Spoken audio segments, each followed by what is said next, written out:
Hi అండి. అందరూ ఎలా ఉన్నారు? Welcome back to our channel happiness is home made by సైనసా. ఈరోజు నేను మీకు చూపించబోయే రెసిపీ ట్రెండింగ్లో ఉన్న ఎగ్ పౌచ్.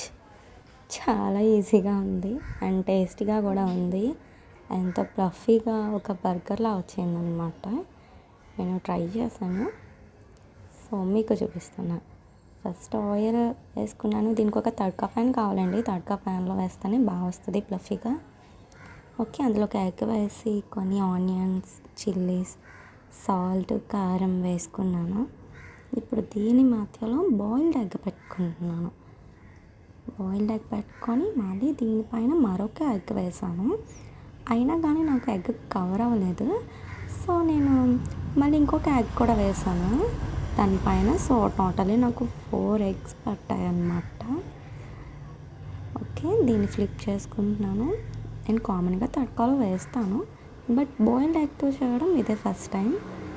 సో ఇదే నా ఫస్ట్ అటెంప్ట్. సో ట్రైనింగ్లో ఉన్నది కదా అని ట్రై చేశాను. చాలా బాగా వచ్చింది. మీరు ట్రై చేయండి. మా హస్బెండ్ అయితే సర్ప్రైజ్ అయ్యారు, బాయిల్డ్ ఎగ్తో ఎగ్ ఆమ్లెట్ అని.